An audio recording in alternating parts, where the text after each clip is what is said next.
Andre. Those who don't know me, my name is Andre. If you have to call me doctor, you can call me Dr. Dre. Yeah. The real Dr. Dre, too, right? So I used to say not some fake rapper from Compton who has like a billionaire after he beats, so I can't say that anymore. So maybe he's the real Dr. Dre, not me. Assuming you know who Dr. Dre is. So today I'll be talking to you a little bit about endodontics, I guess caries and pulpopathosis a little bit. You should have all the slides on Canvas. I'm told you do. If you don't, I have the disc. You're more than happy to have it. I can give it to the note taker, whoever. You can make a copy and give it back later, so I'm not caught up into that. I'm not going to really use the slides a whole lot. A lot of that's just pure memorization. Some things you'll get like in histology about mantle dentin and primary dentin and secondary dentin and that kind of stuff. You'll get that. My goal, I really want to talk a little bit more about some clinical aspects of the pulpal response to caries and what it means clinically. Hopefully somewhat more exciting than some of your other lectures. Oh, erase that. So at any rate, I was a dental student here too, so a little about myself. So I went to Case also. And I started, my freshman year was 1987. So how old were you in 1987? -7. Was anybody even alive in 1987? Right, probably somebody was, yeah. You came close. All right, so a long time ago, right? I know I look so old, I'm sorry. So I really have like a lot of gray hair. And I used to sit like right there where you're sitting. That was like my seat, like right there. Sometimes right next to me. They cut the lights off and you can kind of go to sleep and no one would know it, right? I mean, I never sat up front. I was like, who are these people who sit up front? Like, what's their deal? So I'll find out a little bit more about you today. There's up front people. Of course, you can stretch out, I guess, right? Exactly. That's the key. There's some benefits to that. I might step on your feet or something. You know, you got your water jug and everything else. That's what it's for, for protection. Keeps people away. So that's 87. And so I did graduate from Case Western Reserve, so I do know what it's like to be sitting where you are. I know what you're going through. Actually, it was more difficult back then, right? Because we had to walk to school through the snow, uphill, both ways, you know that story, right? No shoes, that kind of thing, right? Now, anybody live up on Overlook? I mean, walking down the hill, wait till the winter. Oh man, I used to slide down that hill all the time. It's freezing cold. And then you gotta walk back up the hill, right? Like I still have nightmares about that, so God bless you. Be safe, okay? Be safe. I took a few falls there. One of the highlights of my freshman year, though, was walking down Overlook, and Dr. Lucas Deller, who used to be, he's now deceased, but he was the chairman of prosthodontics. He had this big black Mercedes, right? And all the students are walking down the hill, and he rolls his big black Mercedes behind, he stops, and he rolls in one of those. He said, hey, Andre, you want to ride? And everyone looked around and said, you know Dr. Lou like that? He's going to give it. And I said, well, Luke, can they come too? He said, yeah, get in. So we all jumped in this big black Mercedes. That was a highlight of my life, right? That was not, you can't ride this. No, I see you, I'll pick you up. So that was 87, and I graduated, let's see, that would be in 91, right? And then I did a GPR for 1 year in a hospital, general practice residency, and then I came back and I did my specialty training here at Case as well, so I became an endodontist here at Case. That was 92 to 94, and then I kind of started to practice and did a few other things. And then I accidentally gave a lecture somewhere out of town where the dean was also lecturing, and he didn't know I could lecture like that, because when we get back to Cleveland, I want to talk to you. So I got back, and the next thing you know, I'm on the faculty. And then in 96, I became the program director of the endodontics program. So since 1996, I've been the program director of the endodontics program, residency program here at Case. So if anyone even has any interest in endodontics, even a little bit, come see me. Come hang out with us in the clinic. The clinic's always open. You come shadow. My office is on the first floor, right next to, you probably know where Dr. Palomo's office is, Lena Palomo. You know where Cheryl Silas's office is, right? So I'm right around the corner, like two doors down. So if you ever see me in there, feel free to stop in and say hello. If you need anything, I'm here to help you, okay, really. Because I do remember what it was like to be a dental student. I want you to have everything that you need, and I want you to be successful. Such that I've already prayed for you this morning. I will continue to pray for you. Really? Thank you. I have, and I will continue to pray for you. That you'll do well, that you'll be safe, that you'll have everything you need, that you guys can work together. And again, I know what it's like, so I want you to know that we have people here who care for you, and I'm one of them. So at any time, let me know if you need anything. All right, so then in 2010, I became the chairman of the department too. And the guy who was the chairman was Dr. Jefferson Jones, who was probably the chairman since like 1967. Now, I was only 3 years old in 1967. And so now I'm the chairman and the program director of the Department of Endodontics. So I only say that because it's by the grace of God, but I say that because now I have an opportunity to be able to help students in a lot more different ways. So I'd like to do that. Okay? Having said that, so we're going to talk a little bit about caries and pulpopathosis today. And I always ask, what are some things that you know? I never know. I guess you're taking dental anatomy already, right? And does Dr. J still teach dental anatomy? Yeah. Believe it or not, Dr. J was my teacher. Just saying, okay? All right, and so, man, she looks great. She has to look great, which I have to think about. She was one of my favorite teachers too, by the way. And I will tell you, the dental anatomy class you take, really pay attention, because when you take your boards, the things that are in that class are like, it's like she wrote the boards for that section. I'll never forget, that was the last section of the dental boards. And you're tired, you don't have much time left. And I looked at every question. I like just do the answer to every question. I was like, Dr. J had to write this. She must have written this. So yeah, so keep that in mind. She's a great teacher. And then is Dr. Lander still teaching gross anatomy? Yeah, wow. Okay, he was my teacher too. Yeah, okay. So all I'll say there is just take a lot of notes and study your notes. So I'll leave that alone. So what are some of the responses to caries? So we have a carie, decay in the tooth. What are some of the responses of that tooth, and what are the responses of the pulp in general? So that pulp is that tissue that's in the middle of the tooth, and it does a few things. There's some morphologic changes, immunological changes, vascular changes, neurogenic inflammation. But my favorite is pain. That's my favorite one, right? Because it's the pain tray that brings the patient in to see us, right?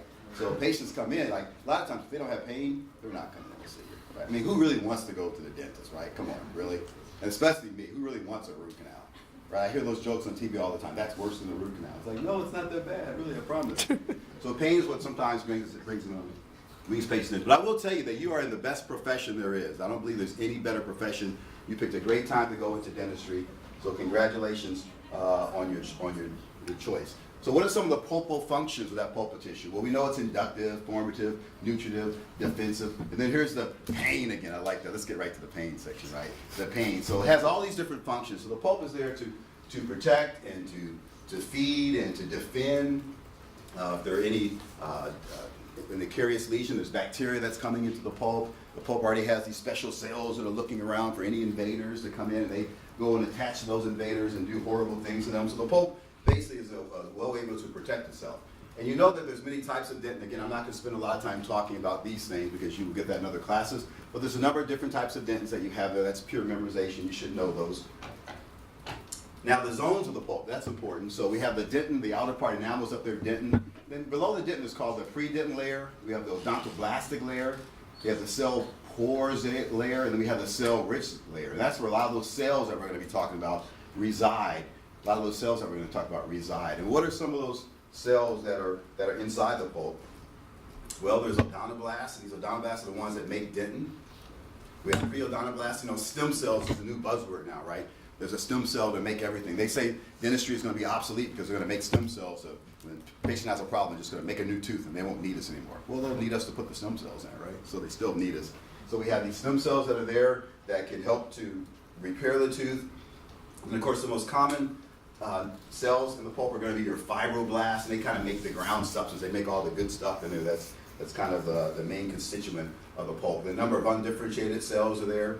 And then, of course, we have these immune cells that are there. Of course, we know that we have dendritic macrophages and lymphocytes. We know those as chronic inflammatory cells. Those chronic inflammatory cells that are there in response to chronic inflammation or chronic irritant, something that's causing a problem. And there's a number of different materials that are in dentin, like type 1 collagen, type 3 collagen. Those are classic test questions for some reason. I'm not sure why. Again. And then we have calcifications inside of teeth sometimes. So here's some teeth, some radiographs. And you'll notice that we have, this is like 8 and 9, and we have the pulp is in the middle. There's a nerve that goes through the tooth, the pulp chamber going through the tooth. And you'll notice like there's this white thing in the middle of the tooth. It's a pulp, what we call a pulp stone. So sometimes people will develop, just like you get kidney stones, the way I explain it to patients is, just like you get kidney stones, sometimes you get a pulp stone in the middle of the pulp, this rock hard material that develops from usually some kind of chronic inflammation that's there. Not that it's necessarily pathologic, but the problem with that is that it may block access to the root canal. And when we do a root canal, what we're basically doing is we're cutting a hole through that tooth and we're going down inside. There's a tube that goes through that tooth. That's the root canal. I think you know that already. And when I'm doing a root canal, I'm basically going inside that tube and cleaning everything out. Once I've cleaned it out, I put something in there and seal it up, right? So that's my basic definition of a root canal. If you want to learn more about that, we have a 2-year program. Feel free to come join us. So let's talk a little bit more about pulpal physiology and pulpal vasculature. So the pulp is interesting in that we're kind of in this non-compliant environment, and the tooth cannot swell, right, because it's encased in dentin and enamel. So like other parts of your body, if there's some kind of inflammatory response, you can get swelling, the body can swell, but the tooth really can't swell.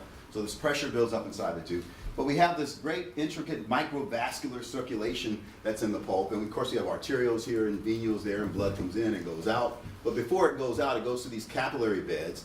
And the interesting thing about this is that the blood supply runs very nicely. So if it just goes through, it goes to the capillary bed and it comes out. But if there's any point of injury on that tooth, now there's a point of injury in the pulp, they can shunt the blood to another direction. So these little shunts that are there to help ward off areas where there are problems. And so here we're shunting the blood and going just a different direction and going out. So we have this kind of sophisticated pulpal microvasculature that's inside of the tooth. And we know the pulp is, of course, highly vascularized. It's more vascularized the higher up you go into the pulp horns. So those are areas that are extremely sensitive for patients. So if there's decay that goes into that area, or even some of the enamel or dentin is worn off, the tooth might be more susceptible to being sensitive to hot or to cold. And I'll talk more about that in a minute. And then there's something called lymphatics. And these are just vessels that basically help to also, when the inflammation builds up inside the tooth, can shunt out different fluids that build up inside of the tooth. Then we get to the neuroanatomy. And here we want to spend a little bit more time now. Sorry. So yes. Can you slow down? Yeah, that information is basic information. Oh. Yeah, don't worry about that. You have the slides. Okay. I'm not going to even ask you. That's just basic information. Okay. I'm getting to it. We'll spend more time. Okay. Thank you for that. All right. I could have just skipped over that. Just look at the slide. It's there. Okay.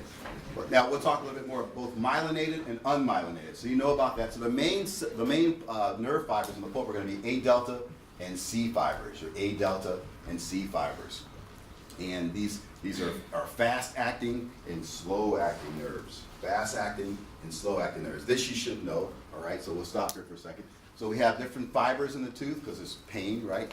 So we have A delta fibers. They're myelinated. You should know that.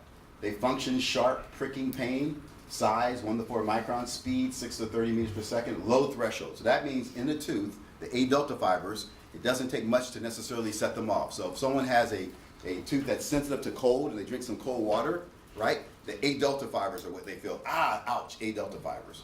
But then we have the C fibers, and C fibers are non-myelinated, more of a burning aching. They're smaller and they're slower. You should know that. They're smaller and they're slower. Smaller and slower. Good for your boards, good test questions. You should know that. So I have a patient who comes in. They have sensitivity to cold, so they drink cold water, and it causes pain right away. That's the A delta fibers. But then afterwards, there's like this throbbing. Now it starts a toothache. There's this throbbing. You know, as the heart beats, the tooth is like, heart's beating. They can feel it just with the heart beating, right? Those are those C fibers that are just slowly aching and throbbing. So A delta early on, C fibers slow. So when we test a patient comes in, let's talk a little clinically now. So a patient comes in and they say they have sensitivity to cold, right? When I drink something cold, my tooth hurts. So I need to test that now. I want to test this out, right? So I tell the patient, great. So cold causes pain in your tooth? Yes. You have a lot of cold when you have a lot of pain when you drink something cold? Yeah, it's really painful when I drink cold. Oh, good. Let's put some cold on your tooth then. Yes, smile, right? They're like, what? So I'm doing that because I want to know which tooth is causing the problem, right? Because any tooth potentially could be causing the problem, especially if they have a lot of caries and a lot of other issues. So let's talk about the cold test that I might do for patients. So this is what I'll tell the patient. I said, I'm going to take this cold. It's like liquid ice, has a little minty flavor on it as well. It smells like a nice mint flavor. You'll like this, you'll like this. I'm going to spray this, I'm going to touch your tooth. Now what I want you to do is, as soon as you can discern a cold sensation, whatever that means, because they don't know what to expect, but as soon as you can discern a cold sensation, I want you to lift your left hand up in the air.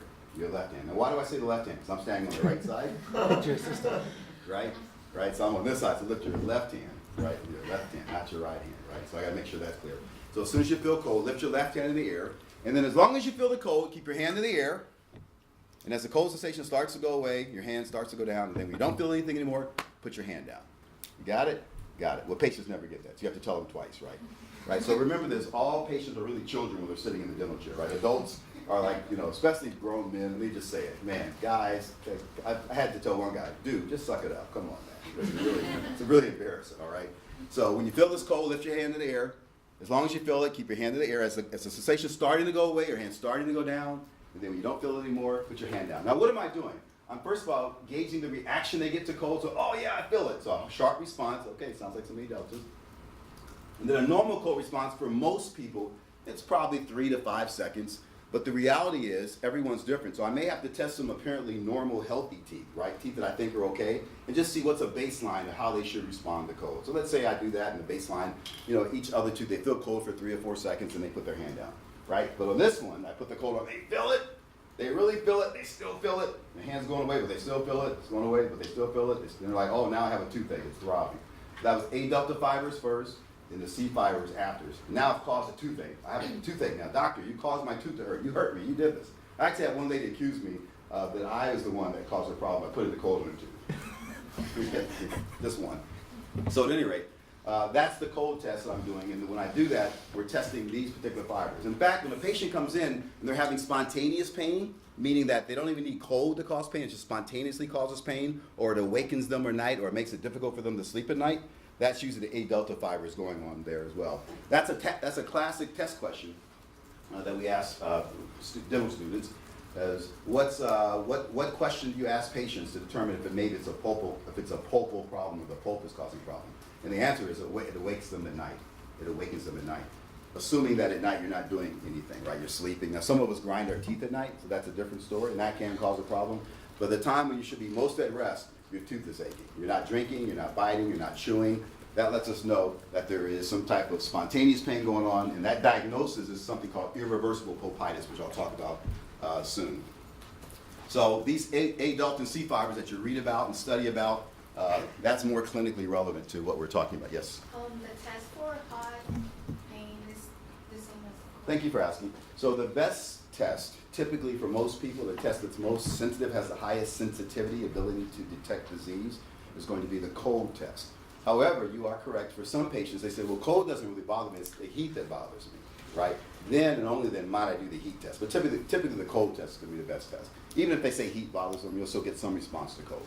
So I will use a heat test, but not as often. Yes? How do you apply Jennifer. What do you apply as the hot angle? I'm sorry? What do you apply as the hot angle? Where do I apply it? So typically I'm going to put it on either the What bump. do you put cold water? No, so I have it's like liquid ice, and I spray it on a cotton, thank you, I wasn't real clear about that. So I have a cotton pellet, I spray the liquid ice on that, and I take that cotton pellet and just touch it to the tooth, right?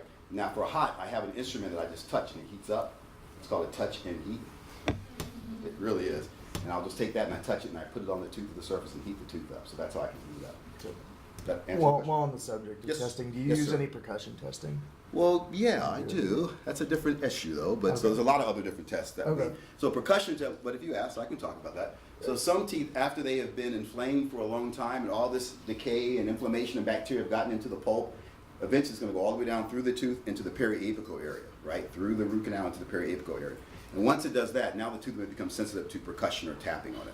But not all teeth that need root canals are sensitive to percussion. But if it is sensitive to percussion, then I know that that infective process has leaked through the tooth down into the periapical areas, into the PDL. You know about the PDL? The periodontal ligament is inflamed, and that's going to cause that tooth to be exquisitely tender to percussion or biting on that tooth. Okay? By the way, the tooth may not be sensitive to percussion, but it is sensitive to cold. But the patients often cannot tell where the problem's coming from. That's called referred pain. That's called referred pain. I'm getting way ahead of myself in the slide. That's good because you want to wrap up. So that's called referred pain. So some patients come in and they have pain, but they don't know where it's coming from. Sometimes it feels like it's a lower. Sometimes it feels like it's upper. Just somewhere over here causes pain. And that's when I'm doing the cold test to selectively find out which tooth is causing the problem, which A delta fibers are reacting, which A delta fibers are causing issue, and then which C fibers are causing that aching sensation afterwards. Right? So, but they may have referred pain. Now, this is an interesting phenomenon. Some patients will have referred pain to the inner ear, like they have an earache, right? And my ear hurts. And I'll say, well, did you go to your physician? Well, yeah, they checked my ears. There's nothing wrong with my ears. Well, that's a classic referral pattern for a lower molar will often refer pain to the inner ear. The lower molar, I think Dr. Landers uses that for a test question for some reason, so keep that in mind. So the lower molar refers pain sometimes to the inner ear. So a patient has an earache, when they come in, that alerts me to know that, it's probably a lower molar causing that trouble. Let me start over here with my cold response, my cold testing that I do in those patients. So that's referred pain does happen. But when they have pain to percussion, typically then they don't have referred pain because now the tooth is sensitive to touch or proprioception or pressure, so they can kind of tell where the problem's coming from. And that's what I do. I ask patients, I say, take your finger and put your finger in your mouth and tell me which tooth you think is causing the problem. Because patients will say, if you ask them which tooth is causing the problem, they'll say, oh, this one, right there, right there, right. Yeah, which one is that? Right, so I have them take their finger and put it in their mouth, and they will go usually to the area that they think. Patients are usually pretty correct, but sometimes it is difficult to tell if it's an upper or a lower tooth. And that's where the cold test comes in, where I put the cold test, and that's where I'm testing specifically the A delta fibers to see if I get an adverse cold response to the tooth. We know that as teeth develop, before they're mature, before the apices are formed, all of the nerves have not come into the tooth yet, so for younger, immature teeth, they may not have a response to cold. And that test may not be as useful for like pediatric patients because all those nerve fibers have not completely developed into the tooth. And then where do patients actually feel pain? So we have, you know about the trigeminal V2 and V3, right? Trigeminal ganglion. We know that when patients feel pain in the tooth, right, it goes through some type of nerve pathway. This is the nerve pathway. You should kind of know that. But the painful, just remember subnucleus caudalis is where the ouch is, where they feel the ouch. So it's an actual pathway where you can trace the pain from that tooth all the way up through the brain to the actual center of where the pain is actually felt. For whatever reason, this seems to be on the boards a lot. So again, you have that slide. You can look at that at your leisure. And then we have dental hypersensitivity, right? So they may not have decay. They may just have a little recession. The gums are receded away and the dentin is exposed. And patients will say, yeah, when I touch that area or when I drink some cold, it kind of causes sensitivity. It's not a real sharp pain, but I just have this stabbing pain because the dentin's exposed. That's called dental hypersensitivity. And there's a number of different theories that are involved with that. And you don't need to worry about that, except that they all cause pain. So depending on where it is, we could be at the outer wall, we could be at just below the enamel in the dentin, it could be there, it could be a little deeper in. Either way, that's the odontoblast there. There's pathways that we can initiate and cause pain. That's beyond this lecture, but I wanted to just briefly introduce that to you. So what are the irritants that are causing issue for us? We have living irritants like microbiology, microbiological entities. And this isn't just bacteria. This could be fungus, viruses, spirochetes, bacteria. So we like the term antimicrobial now, right? Because you can even have AIDS virus that's been documented inside the teeth into the pulp, right? You have different type hepatitis. Other things have been shown to be inside the pulp. So we have microbial things. Non-living, mechanical, that's kind of what we do when we're cutting on a tooth, right?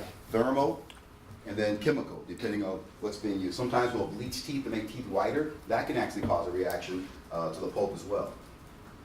Now, interestingly, this is the most quoted article in the history of endodontics. Kakahashi, Stanley, and Fitzgerald, that's in 1965.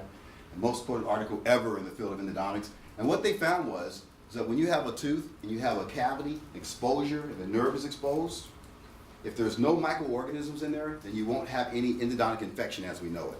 So you can literally take and poke a hole into the pulp, have a pulpal exposure, and if there's no bacteria, there'll be no endodontic infection as we know it. So how do we know that? Because they did it on rats. Aren't you glad you weren't born a rat?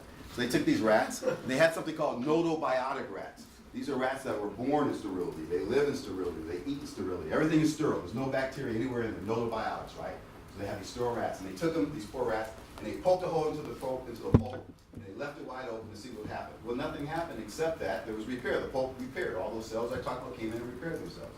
However, then they had your regular rats, you know, like, I don't want to say New York City because somebody might be from New York, I'm sure, but just rats, okay? That weren't born in sterility, that didn't live in sterility, but could be chagrin balls too, right? They had microorganisms, and they poked a hole in the tooth, and then microorganisms were able to go in there. All of those ended up being abscessed. All those ended up, the teeth died and became necrotic. There was infection as we know it. So from that study, we do know now that we must have microbes, we must have some type of microorganisms in the pulp exposure to cause endodontic infection as we know it. So without microorganisms, there'll be no endodontic infection as we know about it. So that was like a classic study to prove that. That's a very important point that we want you to be aware of. And we know that carious dentin, a tooth that has a cavity, and now there's a number of species of bacteria in there. The number of bacteria decreases as you go deeper. And in fact, what we also find is that the type of bacteria change, right? So you're aware of there are aerobic bacteria that can live in aerobes. There's facultative aerobics that can kind of live in either anaerobic or aerobic. And then there's pure anaerobic bacteria that live deep down the milky, down where those C fibers are hanging out and there's no oxygen in there. So there are bacteria that can live in the recesses of the tooth that have no oxygen and air getting down there. And those are the ones that cause that foul odor and smell that comes out of the teeth that we don't like, right? So a number of different type of bacteria. But the bottom line is that as decay progresses toward the pulp, the intensity and character of the infiltrate changes. So as decay gets closer into the tooth, goes farther and closer into the pulp, deeper into the pulp, right? There's a change in the type of bacteria and even the character of there. And the problem is it's not just the bacteria, it's not just the microorganisms, but it's also their byproducts. This is the sad thing about it. So for instance, you may know about gram-negative bacteria in the cell wall of gram-negative bacteria, something called LPS, right? LPS. Well, that's a byproduct that can also evoke an inflammatory response in the pulp as well. And the LPS comes out when the bacteria is dead. So even when we kill the bacteria, even what's in them after the death can still cause trouble. And we need to be able to remove them. That's why we irrigate teeth with, what do we rinse teeth out with when we do root canals? Clorox, or it's chlorine, it's bleach. Bleach? 50-50. Bleach. Yeah, that's right. We use bleach. And where do you buy the bleach? From the store. What'd you say? That's right. Find the cheapest bleach you can get. All right, so a little practice management. Let's stop there for a second. This is important because if you buy it from like Henry Schein, you still buy stuff from Henry Schein, or from dental companies, don't buy it from them. Like a little thing of bleach like that costs like $20, right? Like people buy that. Like people actually buy that. Yeah, you go to Walmart or wherever and you get a big thing of bleach. Just telling you the truth. That's what we do in endo. That's what we do in my office. I mean, I don't go out. I'm ashamed to go to the store and buy it myself, but I'll like, go get some bleach. Tell my wife, can you get some bleach while you're there? So you get some bleach. And bleach, believe it or not, is pretty much known to kill everything known to man, right? Any microorganism. You know it kills the AIDS virus. It kills hepatitis. In fact, they tell people if you have to, first of all, don't do drugs. But if you have to do drugs, I got to say this. I feel like, why is he looking at me? If you have to do drugs, don't use a needle.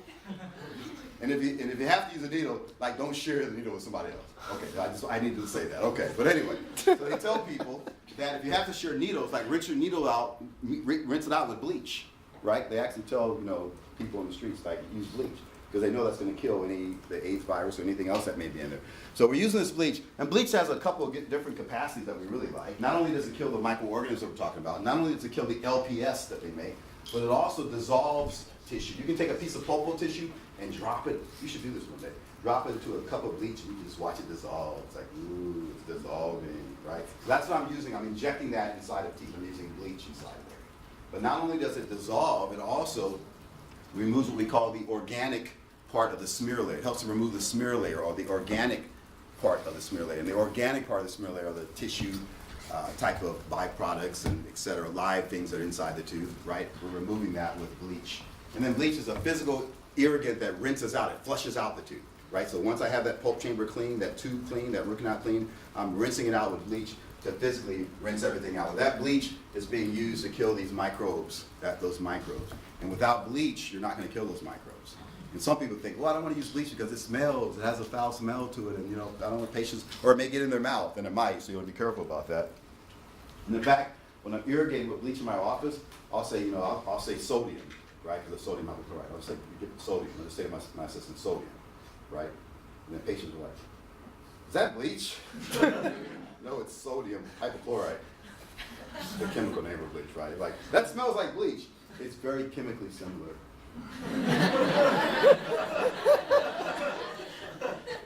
Just saying, right? So, nevertheless, true story. So these microbial irritants, so the degree and nature of the inflammatory response depends on, so what will they cause, all right? So they can be very virulent, right? Some bacteria are extremely virulent, like an extremely virulent bacteria with a lot of virulence factors, may only take like 1 or 2 of those to cause a problem. Then you have some bacteria that are like, they're little pansies, they're not a big deal, like, it might be like 1,000 of those to cause a problem. But the more virulent they are, the more of a problem they cause. The host response is a problem also because patients' immune system, if they're immunocompromised, it doesn't take much to cause infection, right? That's why people, for instance, people with AIDS, right, when they have a low CD4 count, they're more susceptible to infections, right? So they have a low host resistance. So it doesn't take much for those people to get an infection. So we're always dealing with that. Of course, we can't do anything about that.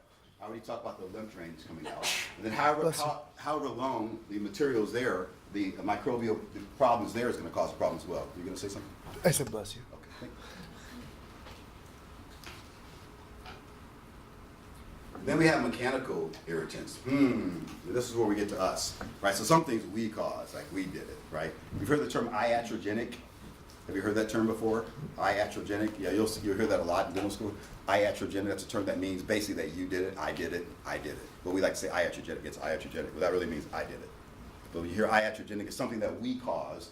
And one of the things that we can do is a deep cavity preparation. You just went a little too deep. Shouldn't have went that deep, right? The closer you get to that pulp with a cavity preparation, the worse the problem's going to be. Excessive orthodontic movements. So, okay, so let me stop here and ask, how many people came to dental school because you want to be an orthodontist? There's always some people. Come on, raise your hands. 1, 2, come on. It has to be at least 3 in every class. Come on. There's one more. Who's lying? Come on, you want to be an orthodontist. Okay, and then you have trauma can be a problem. Patients are going through some type of trauma. And then even deep scaling and curettage. So now when you're doing your periodontal treatment, you can cause trauma to those patients if you scrape them too hard, right? All right, so I came to dental school to be an orthodontist. Me too. I came to be an orthodontist, right? And so I'm going to be an orthodontist. I'm coming to dental school to be an orthodontist. And then I'll never forget, we had in soccer, you have to bend this wire around this arch. And I couldn't do that. I mean, I just couldn't do it. So I'm up on Overlook in my apartment, and I'm bending this wire. I'm up at 8 o'clock, 9 o'clock, 10 o'clock, 1 a.m., 2 a.m., it's 2 in the morning. 2:30 in the morning, I get to the final bend, and it breaks. I'm like, what? So I start all over again, right? I'm bending this wire. I get to the bend again. Now it's like 4 in the morning. Get to the final bend. It breaks again. Okay. I took a piece of Scotch tape, took my Typodont. I Scotch taped that piece together and put it on that Typodont. And I went in to see the orthodontist, Dr. Ammerman, who's still here. And I went in. I said, Dr. Ammerman, I was up all night bending this wire. Here's my project. I put Scotch tape on it because I kept breaking it. And he looks at it and he goes, oh, check. From that day on, I didn't want to be an orthodontist. What? That's why I'm an endodontist. All right. Just saying. All right. What about these dental tubules that go through teeth? You have these dental, first of all, you notice they go at a right angle to the long axis of the dental tubules. Now, something that's interesting here is that the number of tubules per unit and their area diameters increase closer to the pulp. Notice that some things I'm speaking very slowly about, other things I went right by. Something in my eye. Yeah, something in my eye. Okay. So, the closer the tubules get to the pulp inside, here's the pulp, here's enamel out there, here's dentin below there. The closer you get into the pulp there, notice that they get bigger and they come closer together. So as stuff is leaking through, as cavity, as decay, as bacteria is leaking through there, the closer they get to the pulp, the more that they get in, the closer they are together, and the more damage they can do, right? So when we have a deep cavity near the pulp, that typically is going to cause problems. And you don't even have to be into the pulp, because the bacteria that are there, their noxious byproducts and other things go ahead of them, maybe 2 millimeters ahead of them. So you have decay that's not even into the pulp, but it's close. Well, that bacteria and stuff is still leaking down, and those byproducts still get into the pulp. But notice that the size and the diameter and the closeness of them come closer as you get closer into the pulp. Hence, we talk about the increased potential for pulpal inflammation. So you're prepping the tooth, you're cutting the teeth with your high speed. Do you have high speed? Have you done that yet? Have you cut on teeth yet? All right, so I guess sophomore year you do that. And you start with plastic teeth, like you're cutting the plastic teeth. And here's something, you have to break this habit early on, like you have the plastic teeth, you cut them, and then when you want to get the dust off them, how do you do that? Exactly, you blow. Like you cut, you blow, but don't do that in the clinic. Okay? But you got to remember, like, okay, I can't blow in the tooth anymore. I got to like use the air syringe. All right. So you're cutting on the tooth without water. Upstairs, you're not using water, and you can burn the tooth. Right? When you get downstairs, if you're not using water when you cut on that tooth, you can burn it. And you can heat that up, and it's going to get up to a certain temperature. That's enough to cause the pulp inside to start to die or to become deteriorated or be problematic.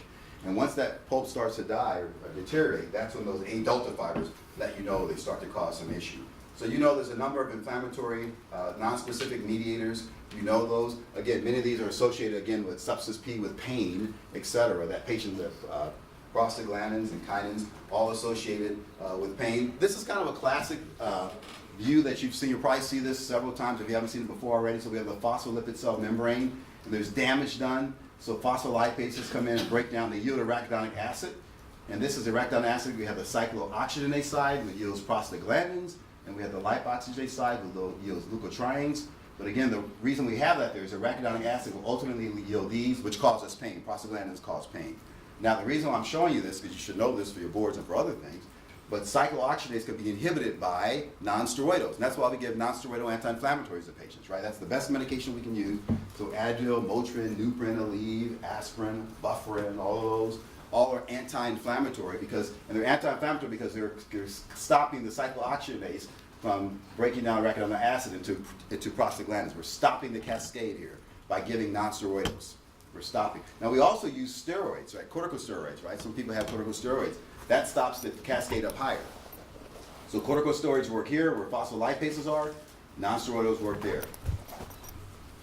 So how do we prevent prostaglandins from being formed and have patients having pain? By eliminating the cyclooxygenase from breaking down their arachidonic acid. Okay, so for every patient, I always give them non-steroidals. And so typically as I'm wrapping up, I'll ask the patient, hey, what do you normally take for a headache? And they'll tell me, Tylenol or whatever, Advil, Motrin, whatever.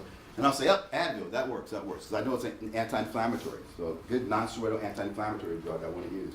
So you have Advil at home already? Great, let's use Advil. Here's what I like you to do, Jennifer. I want you to take, I call this the rule of threes, Jennifer, the rule of threes. I want you to take 3 tablets at a time. I want you to do it 3 times a day. And I want you to do it for 3 days, no matter what. Even if it doesn't bother you. I want you to do this, Jennifer. Do you understand, Jennifer? Yes, I understand. Yes, sir. You understand, Jennifer? Yes, sir. All right. So I tell them, now that's important because you tell patients to take pain medication. And what do? They go home and they don't take the pain medication. Then what do? What do after that? They come back to you. They call you. It hurts. Did you take the pain medication? No, I didn't take that. What part did you not understand, Jennifer? Jennifer, did I not tell you to take the pain medication? Yes, take the pain medication. So I want to really stress that to the patients, Jennifer, okay? Jennifer's like, I can never forget that. So I stress that to the patients to take that because I'm trying to stop this process here, right? So I want them to take this. Now, I have to know what's in these drugs as well because maybe they have Aleve and not Advil. So Aleve is different, right? Aleve in the bottle tells you to take 1 tablet every 12 hours. That's how they have Aleve on the commercials. Say, oh, yeah, just take 1 and you're good all day. Ooh, you're taking Advil, you're wasting your time, right? So I have to know what they're taking and what's in those drugs. Some patients will take Tylenol, right? But Tylenol is not anti-inflammatory. It's a good analgesic for other things. It doesn't really work good for what we do in dentistry. So Tylenol is not the best medication. Now for some patients, Tylenol is all they can take. And I'll tell them, great, that's all you can use and we'll use that. But that's not the best medication. I want you to take this. So I have something called flexible prescribing, right? So I also tell them, because I don't want them to call me, right? It's like I don't like talking on the phone, okay? So I tell the patient, I want you to take 3 tablets 3 times a day for 3 days. However, Michael, if you're still having pain, instead of taking 3 tablets, I want you to take 4 tablets. 4 times a day. However, Michael, if you're still having pain, I want you to take 4 tablets 4 times a day, and then you have that Tylenol at home as well? Yeah. Is it extra strength or regular strength? Extra strength. Then take 1 of those also with the 4 tablets of the Advil. And if you're still having pain, take 4 tablets of Advil plus 2 tablets of extra strength Tylenol. And if you're still having trouble, I may give them a script for a narcotic. Very rare now. We typically don't need to give them narcotic medications. Usually Tylenol with non-steroidal anti-inflammatories is a great medication, even better than like Tylenol 3. I mean, I don't know